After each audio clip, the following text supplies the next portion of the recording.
Hello guys, आप सभी का हिंदी सूत्रा में स्वागत है। कैसे हैं आप लोग? उम्मीद है आप लोग स्वस्थ होंगे और अपने पढ़ाई में लगे हुए होंगे।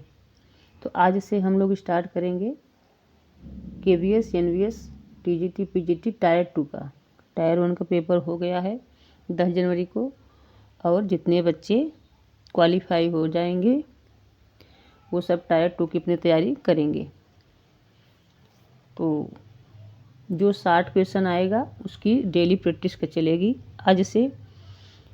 और जो लोग अभी तक हमारे चैनल से जुड़े नहीं हैं तो प्लीज़ हमारे चैनल को सब्सक्राइब कर लीजिएगा, बेल आइकन जो प्रेस करिएगा, ताकि जब भी मैं नेक्स्ट वीडियो डालूँ तो नोटिफिकेशन सबसे पहले आप लोगों के पास पहुँचे।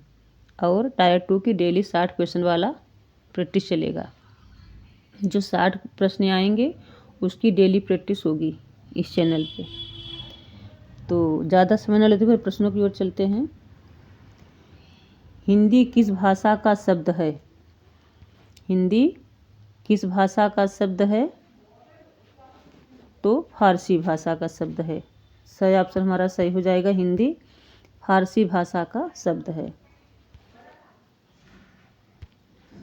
हिंदी गद्य का जनक कहा जाता है। हिंदी गद्य का जनक किसे कहा जाता है? तो भारतेंदु को।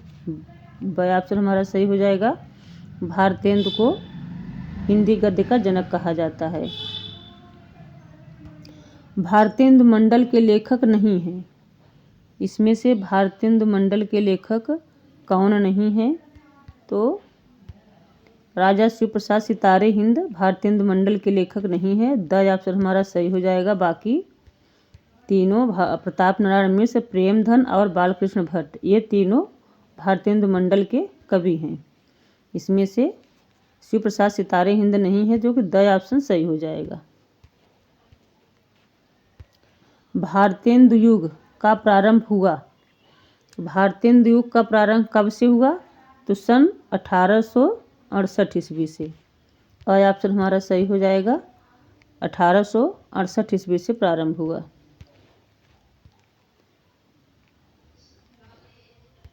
द्विवेदी युग किस लेखक के नाम पर पड़ा? द्विवेदी युग किस लेखक के नाम पर पड़ा?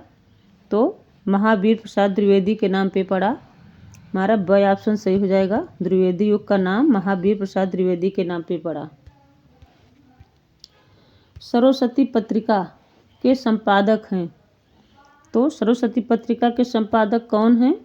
महावीर प्रसाद द्विवेदी हैं। द ऑप्शन हमारा सही हो जाएगा, महावीर प्रसाद द्विवेदी सरस्वती पत्रिका के संपादक हैं।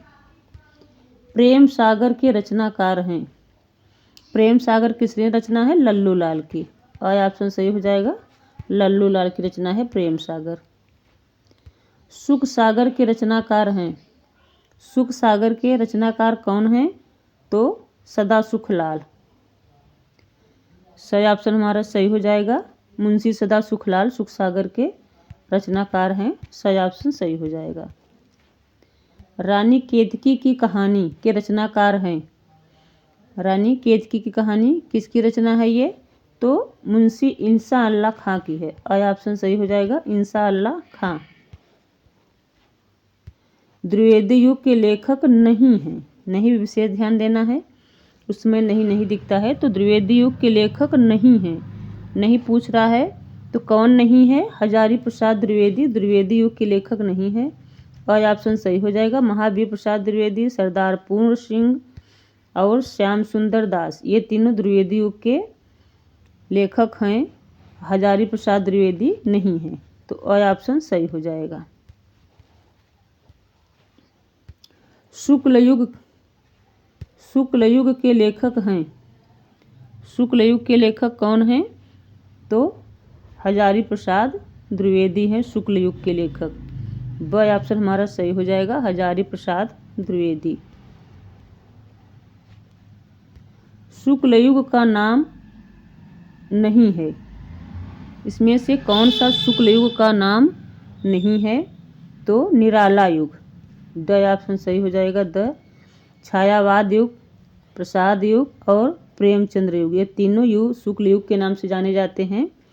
और निराला युग कोई नाम नहीं है, तो इसमें नहीं पूछा है, तो द ऑप्शन सही हो जाएगा। शुक्ल युग का प्रारंभ हुआ। शुक्ल युग का प्रारंभ कब से माना जाता है? तो सन 1919 ईस्वी से माना जाता है। ऑप्शन सही हो जाएगा 1919 ईस्वी। फोर्ट विलियम कॉलेज स्थित है। फोर्ट विलियम कॉलेज कहाँ स्थित है?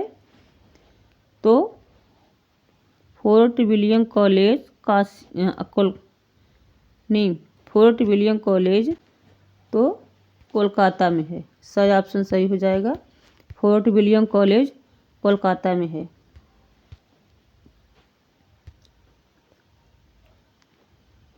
हिंदी का प्रथम नाटक किसे माना गया है? तो नहुस को। बाय ऑप्शन सही हो जाएगा, नहुस को माना गया है। अंधेर नगरी के रचनाकार हैं। अंधेर नगरी किसकी रचना है? भारतेंदु हरिश्चंद्र का है। ऑप्शन सही हो जाएगा। इंदुमती है। इंदुमती क्या है? तो इंदुमती क्या है? हिंदी की प्रथम कहानी है। द ऑप्शन सही हो जाएगा। इंदुमती क्या है? हिंदी की प्रथम कहानी। हिंदी कथा के जनक कहा जाता है। हिंदी कथा के जनक किसे कहा जाता है? तो हिंदी कथा का जनक प्रेमचंद को कहा जाता है। ऑप्शन सही हो जाएगा, मुंशी प्रेमचंद। नमक का दरोगा के लेखक हैं। नमक का दरोगा किसकी रचना है? प्रेमचंद का है। सही ऑप्शन सही हो जाएगा, प्रेमचंद। झलमला किस विधा की रचना है? तो झलमला कहानी है। द ऑप्शन सही हो जाएगा, कहानी विधा की रचना है। निम्न में से कहानीकार नहीं है। इनमें से कौन कहानीकार नहीं है? तो महावीर प्रसाद। बाय ऑप्शन हमारा सही हो जाएगा। पूछ रहा है निम्न से कहानीकार नहीं है, कौन नहीं है? तो महावीर प्रसाद द्विवेदी कहानीकार नहीं है। बाय ऑप्शन हमारा सही हो जाएगा। हिंदी का प्रथम मौलिक उपन्यास कौन सा है? हिंदी का प्रथम मौलिक उपन्यास किसे माना गया है? परीक्षा गुरु को। और ऑप्शन सही हो जाएगा, परीक्षा गुरु। उपन्यास सम्राट किसे कहा जाता है? तो उपन्यास सम्राट मुंशी प्रेमचंद को कहा जाता है। सही ऑप्शन सही हो जाएगा, प्रेमचंद। परीक्षा गुरु के लेखक हैं। परीक्षा गुरु के लेखक कौन हैं? लाला श्रीनिवास दास हैं। सही ऑप्शन सही हो जाएगा, लाला श्रीनिवास दास। ठेठ हिंदी का ठाठ के लेखक हैं। ठेठ हिंदी का ठाठ किसका है? हरिऔध जी का है। और ऑप्शन सही हो जाएगा, हरिऔध जी। प्रेमचंद का उपन्यास नहीं है। इसमें से प्रेमचंद का उपन्यास कौन सा नहीं है? तो भूतनाथ। सही ऑप्शन सही हो जाएगा, भूतनाथ प्रेमचंद का उपन्यास नहीं है। गोदान, गबन, कर्मभूमि ये तीनों प्रेमचंद का उपन्यास है। इसमें नहीं पूछा है, तो सही ऑप्शन सही हो जाएगा, भूतनाथ नहीं है इनका। बाणभट्ट की आत्मकथा किस विधा की रचना है? तो बाणभट्ट की आत्मकथा की विधा क्या है? उपन्यास है। सही ऑप्शन सही हो जाएगा, उपन्यास। अनामदास का पोथा के लेखक हैं। अनामदास का पोथा किसकी रचना है? हजारी प्रसाद द्विवेदी का है। और ऑप्शन सही हो जाएगा, हजारी प्रसाद द्विवेदी। शेखर एक जीवनी की विधा है। शेखर एक जीवनी विधा क्या है? उपन्यास है। द ऑप्शन सही हो जाएगा, उपन्यास विधा है। सुनीता के रचनाकार हैं। सुनीता किसकी रचना है? जैनेन्द्र कुमार का उपन्यास है। और ऑप्शन सही हो जाएगा, जैनेन्द्र कुमार की रचना है सुनीता। टेढ़े मेढ़े रास्ते किसकी रचना है ये? तो टेढ़े मेढ़े रास्ते भगवती चरण वर्मा का है। ब ऑप्शन सही हो जाएगा, भगवती चरण वर्मा। हिंदी का प्रथम नाटक किसे माना गया है? तो हिंदी का प्रथम नाटक है नहुस। और ऑप्शन सही हो जाएगा, नहुस है। हिंदी का प्रथम नाटक नहुस को माना गया है। संयोगिता स्वयंवर के लेखक हैं। संयोगिता स्वयंवर किसकी रचना है? लाला श्री निवास दास का है। सही ऑप्शन सही हो जाएगा। संयोगिता स्वयंवर लाला श्री निवास दास की रचना है। जयशंकर प्रसाद का नाटक नहीं है। इसमें से जयशंकर प्रसाद का नाटक कौन सा नहीं है? तो नील देवी इनका नाटक नहीं है। और ऑप्शन सही हो जाएगा। बाकी स्कंदगुप्त, ध्रुव स्वामिनी और चंद्रगुप्त ये तीनों जयशंकर प्रसाद के नाटक हैं। इसमें नहीं पूछा गया है तो नील देवी इनका नहीं है ये। और ऑप्शन सही हो जाएगा। एक घूंट के रचनाकार हैं। एक घूंट किसकी रचना है? जयशंकर प्रसाद का है। और ऑप्शन सही हो जाएगा जयशंकर प्रसाद। आलोचना सम्राट कहा जाता है। आलोचना सम्राट किसे कहा जाता है? तो आचार्य रामचंद्र शुक्ल को कहा जाता है। द ऑप्शन हमारा सही हो जाएगा। आचार्य रामचंद्र शुक्ल आलोचना सम्राट कहे जाते हैं। राजा भोज का सपना के लेखक हैं। राजा भोज का सपना किसकी रचना है? तो शिव प्रसाद सितारे हिंद का है। और ऑप्शन सही हो जाएगा शिव प्रसाद सितारे हिंद। आचरण की सभ्यता के रचनाकार हैं। आचरण की सभ्यता किसकी रचना है? तो सरदार पूर्ण सिंह की है। सही ऑप्शन सही हो जाएगा सरदार पूर्ण सिंह। चिंतामणि के लेखक हैं। चिंतामणि किसकी रचना है? तो आचार्य रामचंद्र शुक्ल का है।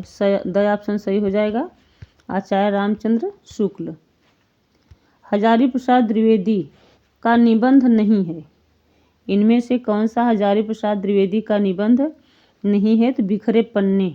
द ऑप्शन सही हो जाएगा बिखरे पन्ने हजारी प्रसाद द्विवेदी का निबंध नहीं है। बाकी कुटज, अशोक के फूल, कल्पलता ये तीनों हजारी प्रसाद द्विवेदी के निबंध हैं। इसमें नहीं पूछ रहा है तो बिखरे पन्ने इनका निबंध नहीं है। तो द ऑप्शन सही हो जाएगा। ठलुआ क्लब के लेखक हैं। ठलुआ क्लब किसका है? बाबू गुलाब राय का है। सही ऑप्शन सही हो जाएगा गुलाब राय। अतीत के चलचित्र किस विधा की रचना है? अतीत के चलचित्र विधा पूछा है तो रेखा चित्र है। ब ऑप्शन सही हो जाएगा विधा रेखा चित्र है अतीत के चलचित्र। माटी के मूर्ते के लेखक हैं। माटी की मूर्ते किसकी रचना है? ये रामवृक्ष बेनीपुरी का है। अ ऑप्शन सही हो जाएगा माटी की मूर्ति रामवृक्ष बेनीपुरी की रचना है। अ ऑप्शन सही हो जाएगा। आवारा मसीहा किस विधा की रचना है? आवारा मसीहा की विधा पूछा है तो कौन सी विधा है? जीवनी है। सही ऑप्शन सही हो जाएगा जीवनी विधा है। कलम का सिपाही के लेखक की जीवनी है। कलम का सिपाही किस लेखक की जीवनी पूछा है इसमें? कलम का सिपाही किस लेखक की जीवनी है? कौन लिखा है नहीं लिखना है कि अमृतलाल लगा के चले और गलत हो जाएगा। इसमें पूछ रहा है कलम का सिपाही किस लेखक की जीवनी है इसमें। तो किसकी है ये? किस लेखक की है? प्रेमचंद की है। ब ऑप्शन सही हो जाएगा प्रेमचंद की जीवनी है लिखी गई है। लिखे कौन हैं? अमृतलाल लिखे हैं। नीड़ का निर्माण फिर किस विधा की रचना है? नीड़ का निर्माण विधा पूछ रहा है किस विधा की रचना है? तो आत्मकथा है। अ ऑप्शन सही हो जाएगा आत्मकथा। आखिरी चट्टान तक।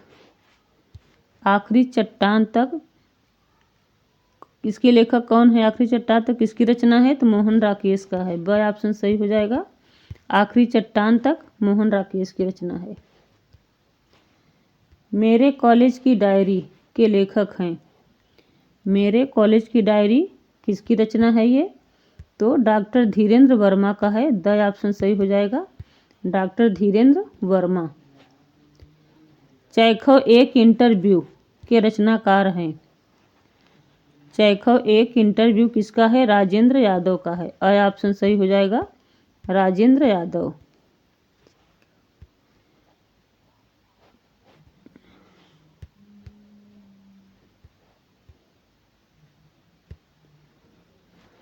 शुक्ल युग का नामकरण किस विद्वान के नाम पर किया गया?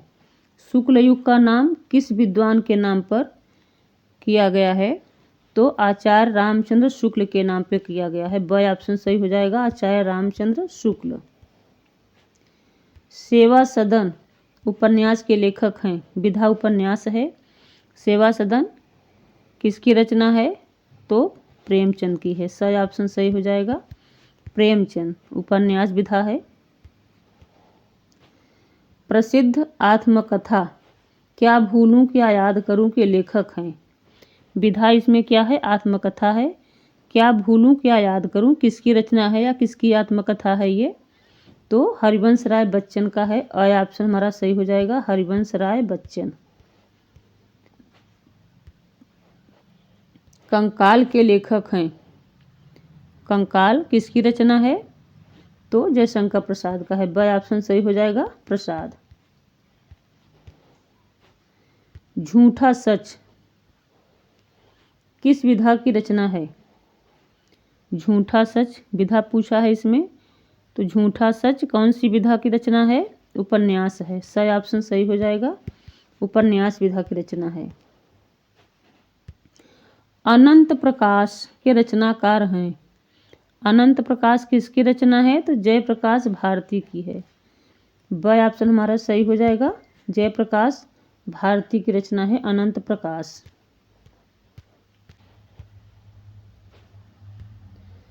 हिंदी में च वर्ग का उच्चारण होता है? हिंदी में च वर्ग का उच्चारण कहाँ से होता है? तो तालु से होता है। ब ऑप्शन हमारा सही हो जाएगा, तालु। रेल किस भाषा का शब्द है? रेल अंग्रेजी भाषा का शब्द है। यहाँ अंग्रेजी हो जाएगा, अंग्रेज लिख गया है, अंग्रेजी भाषा का हो जाएगा। ब ऑप्शन हमारा सही हो जाएगा, अंग्रेजी भाषा का शब्द है रेल। रिक्शा किस भाषा का शब्द है? तो रिक्शा जापानी भाषा है। सही ऑप्शन सही हो जाएगा, जापानी भाषा। रस के कितने अंग माने गए हैं? रस के कितने अंग माने गए हैं? तो 4 अंग माने गए हैं। सही ऑप्शन हमारा सही हो जाएगा, रस के 4 अंग माने गए हैं। लास्ट प्रश्न देखते हैं हम लोग। भरत मुनि के अनुसार रसों की संख्या कितनी मानी गई है? भरत मुनि ने रसों की संख्या कितनी मानी है? तो 8। ब ऑप्शन सही हो जाएगा, भरत मुनि ने रसों की संख्या 8 मानी है। इसमें ब ऑप्शन सही हो जाएगा। तो अगर आप लोग अभी तक हमारे चैनल को सब्सक्राइब नहीं किए हैं तो प्लीज़ हमारे चैनल को सब्सक्राइब कर लीजिएगा, बेल आइकन जो प्रेस करिएगा ताकि जब भी मैं नेक्स्ट वीडियो डालूँ तो नोटिफिकेशन उसके लिए आप लोग पास पहुँचे। और वीडियो को ज़्यादा से ज़्यादा लाइक करिएगा, शेयर करिएगा, कमेंट करके जो बताइएगा आप लोग मेरे पास कैसे लगे। मिलते हैं नेक्स्ट वीडियो में। Thanks for watching.